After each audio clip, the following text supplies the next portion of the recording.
as we mentioned on Friday, there was a ethics hearing over the UK Deputy Prime Minister Angela Rayner's house purchase, where what should we say? She was less than honest with disclosing the purchase, which meant that she paid considerably less of something called stamp duty, which is a ridiculous tax anyway, but it's ironic that she's trying to get around it while making the rest of the country pay for it.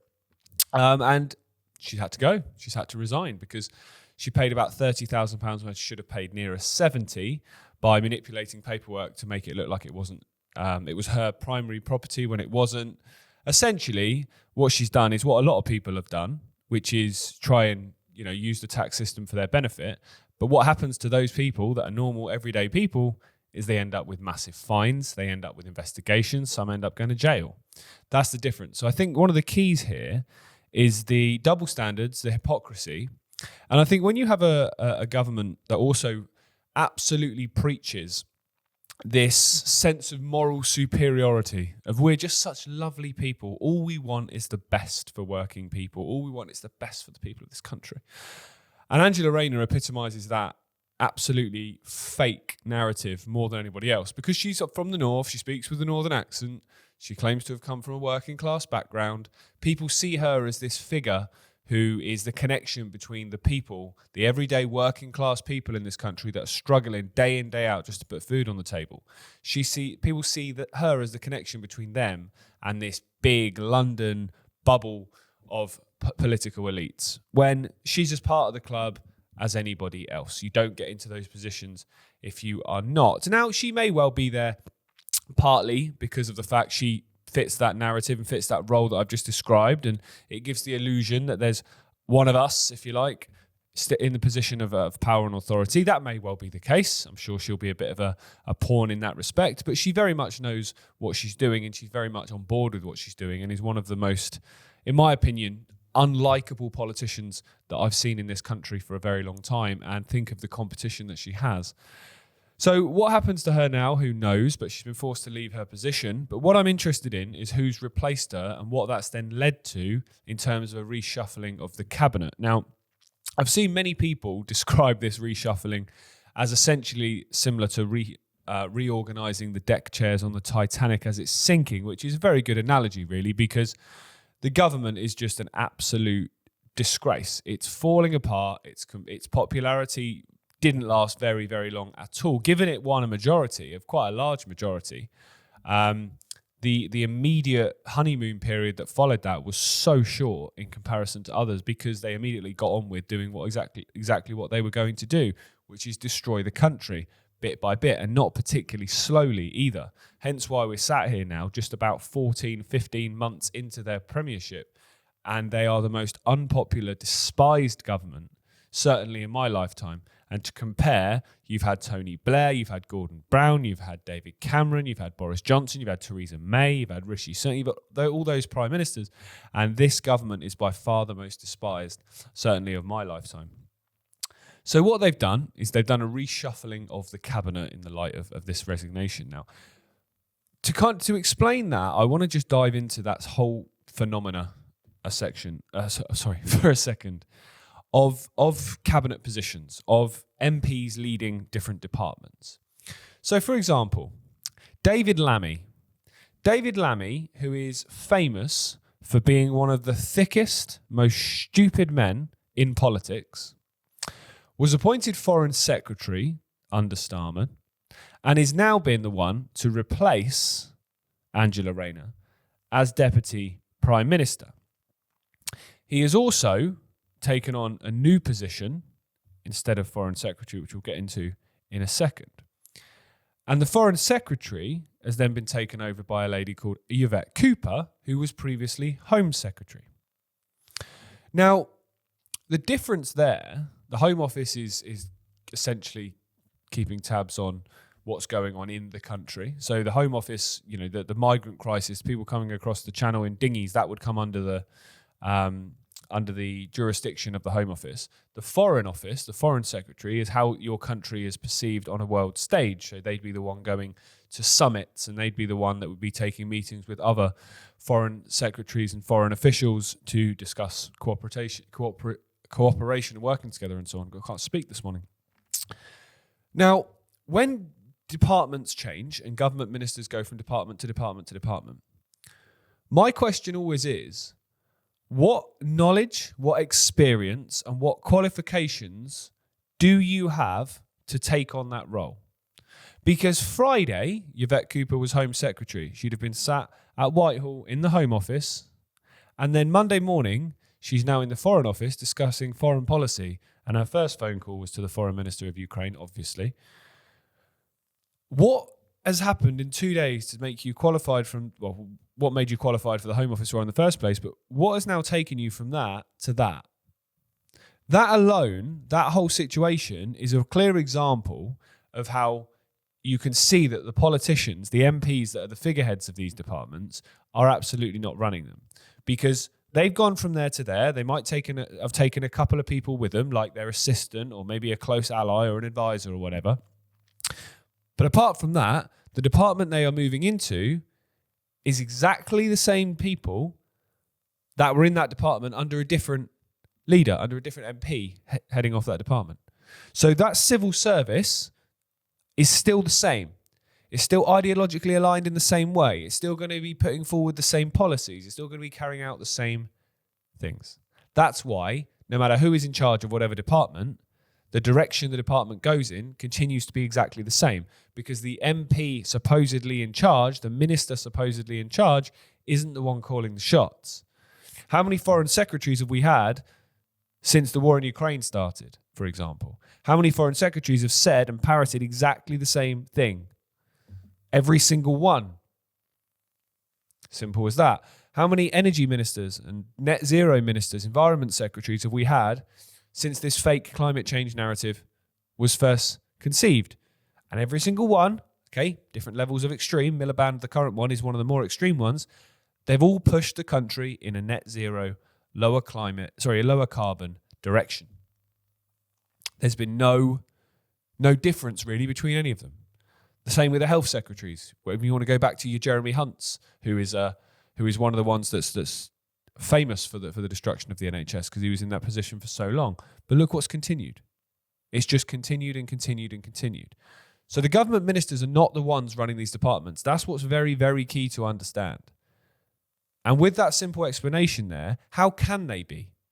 How can you go from one department one day to potentially that afternoon running a different one and be in any way qualified or prepared to run that department? What you're going to do is it would be like me sat here now as the manager of Iconic and going, I'll tell you what, tomorrow I'm going to go and run a bakery. And I turn up at this bakery in the morning. What am I going to do? I'm going to ask the staff that are already there going, right, how does this work then? I haven't got a clue. You're going to have to bring me up to speed. So then I'm not running the show, am I? The staff are running the show. And that's exactly how these departments work. The MPs turn up, they'll be given a sheet of options or policy ideas, all of which will be ideologically aligned in the same direction. So, for example, you go into the Environment Secretary Department, you're only going to be given green policies. You're not going to be given, digging up oil in the North Sea. That's not going to be given as an option. You're going to be given green policies, 2 or 3. Here you go. They're your options. Pick one. And no matter what you pick, the direction of the department will go in the same one. That's how these departments work. They don't work based on whoever is coming into them actually bringing some leadership and some policies and some direction based on potentially their opinions or why they were elected. That's not how it works. They are just figureheads. They are figureheads, essentially. And generally, they will be very, very vacuous and malleable individuals. David Lammy's a perfect example, who will go in whatever direction they are told to if they think it benefits them. It's got nothing to do with public service. It's got nothing to do with doing the best for your constituents. It's got nothing to do with doing the best for your country. It's as simple as that. So this reshuffling, if you like, of the cabinet, which has led to people in different positions, you're now going to have, once again, as it was previously, the civil service running the show, because you're going to have a bunch of new ministers in departments they don't really understand, doing jobs that they are not qualified to do. And this just epitomises, again, the whole concept of political class, the whole concept of government. You've got a prime minister who is running the country in a very, very clear and harsh direction, based on 9 million votes of a potential 72 million people in the country, if not more. How is that politics? How is that democracy? That's a farce. That's an absolute farce. That means that a minimum of 63 million people in this country did not vote for this government. How can they claim any kind of authority, any kind of mandate? How can they be the ones that make the decisions on whether you go to war? How can they be the ones that make the decisions on how much taxes you have to pay? How can they be the ones that make the decision on the justice system? How can they be the one in charge of what's best for your health, best for the education of your children? Based on those numbers alone, they have zero authority. Absolutely none. Their authority relies in the acquiescence and the acceptance of the majority to the fact that they have this mandate. They don't have any mandate whatsoever. And also, you take out of that 9 million, the percentage of people that only voted for them because they wanted the Tories out. They didn't vote for them because they genuinely felt compelled to vote for them, thinking they were going to actually make a positive change. And that 9 million, I would say, would probably be at least a third less, if not more. This is a shambles. It's not a democracy. It's absolutely not a democracy. For me, you've got to have at least a 75% turnout for any kind of democratic process to really mean anything. And if you had a proportional representation system, which is the real thing I wanted to talk about in this first section, a proportional representation system, which I'll explain, then things like this would be much more difficult for them to do. And also it'd be much easier, I should say, for smaller parties and for individuals to get into positions of power and influence. So, for example, in this country, there's 72 million people, roughly. There's 650 MPs. So divide 72 million by 650. So let's do that for a second. 72 million, should have done this before we started, divided by 650. Got no internet, excellent. So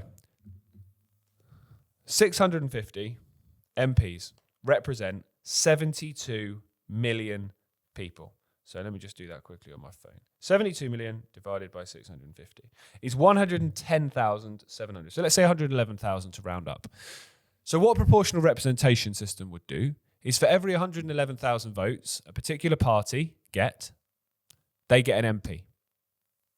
So if you get 1 million votes, you get 9 MPs. So based on that, Labour at 9 million votes would have 81 MPs. But they've got 418, I believe. What that system would do, firstly, it would engage people to vote because every single vote would count. Because if you live in a constituency that is predominantly one party, like, for example, where I grew up on the Isle of Wight. The Isle of Wight is now 2 constituencies, but it was always just one. No matter who stood as a Conservative, they would win. And they would win considerably by, 70% of the vote they would get. So anyone that voted other than a Conservative was pointless. The vote didn't mean anything. It was a waste of time. In this system, every single vote would count because every single vote would contribute towards that 111,000 threshold of getting an MP. And what that would lead to is it would lead to a political make-up in Parliament where no one party ever had a majority.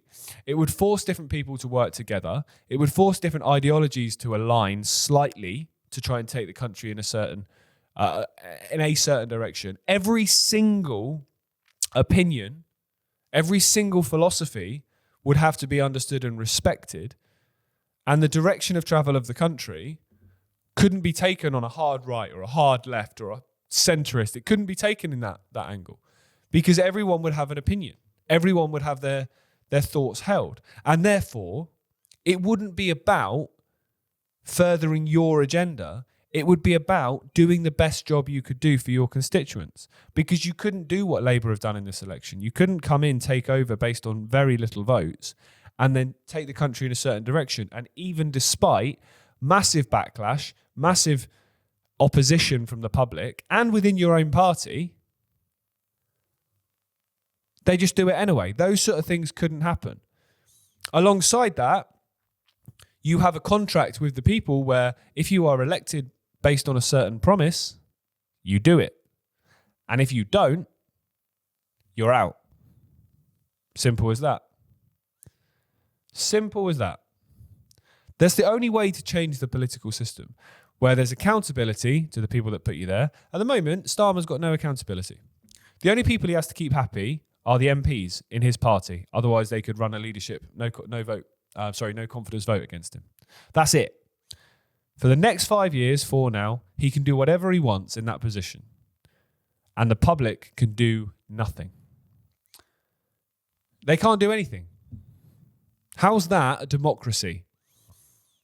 How is that democratically fair? The answer is it's not. The answer is it's not. And it's very, very important that that gets acknowledged, because while you live in this illusion that we live in a free, open and democratic society where anyone could be leader and you can vote for whoever you want. So, if you're not happy with politics, why don't you stand? How many times you hear things like that? We live in a rigged system. The fact that we live in a country where, as I said, 9 million votes can get you a majority, where you can do whatever you want when there's 72 million people in the country, that's not democracy. That's absolutely not democracy. That's the polar opposite. That's a dictatorship for me. Especially when for another 4 years now, you can't do anything about it. Bar mass civil unrest and protests that might lead to some kind of change. And when I say civil unrest, I don't mean violence. I mean non-compliance. That's the way to get around this. Non-compliance and non-cooperation.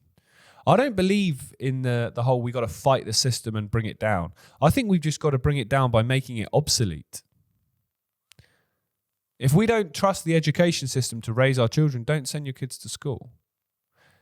If you don't trust the health system to keep you well, don't use it. Take responsibility for your own health. If you don't believe the political system has any power to make any change in the current format, then don't use it. Imagine if there's an election, the next election in 2029 or before, and 2 million people in the whole country, let's say, turned up to vote, and the winner had 800,000 votes. How can they claim a government? Well, they can't. And in that scenario, they actually really couldn't. And that would be such a farce, and that would be such a statement that changes would be forced. They really would. Making these systems obsolete is the way around this. It's the way to make this change. It really is. We don't need to stand up and fight it. We don't need to start throwing stones and sticks and firebombs into shops and all of those things that we saw through various protests and looting. We don't need to do anything like that. We just need to say enough is enough. We've had enough of being ruled by this elite. We've had enough of this political class where it's one rule for them and one rule for us. This sense of moral superiority and intellectual superiority that they clearly think they have, when they really don't. Because look back through recent history, through a more extended history, what governments have actually improved the lives of the people they are meant to represent? And if the answer is they haven't, then what moral superiority, what sense of achievement do they have? Because they've failed. That's the job of a government. That's the job of elected officials, the job of public servants. And if you've not achieved that, then you're a failure. You might walk around like you're something very special because you've got a fancy suit and a nice car, but actually you're a failure. In terms of what you should be doing for the people, you're probably a roaring success for the job you were given by the cult, but in terms of a public servant, you're a failure. Right, we're going to get into a few more stories in the iconic version of the show. We're going to talk about drones and how there's a trial up in Scandinavia to use them to deliver hot food. Well, that's going to set an interesting precedent. There's another fear-mongering on World War III, and we're also going to talk about a school on the Isle of Wight that is doing some pretty horrendous things when it comes to the way they're treating kids. So if you want to watch the rest of this show, click the link in the description and head over to iconic.com. The show is available there for free, as is all the other content that we have available. And I will see you again on Wednesday morning if you're with me on YouTube. Take care.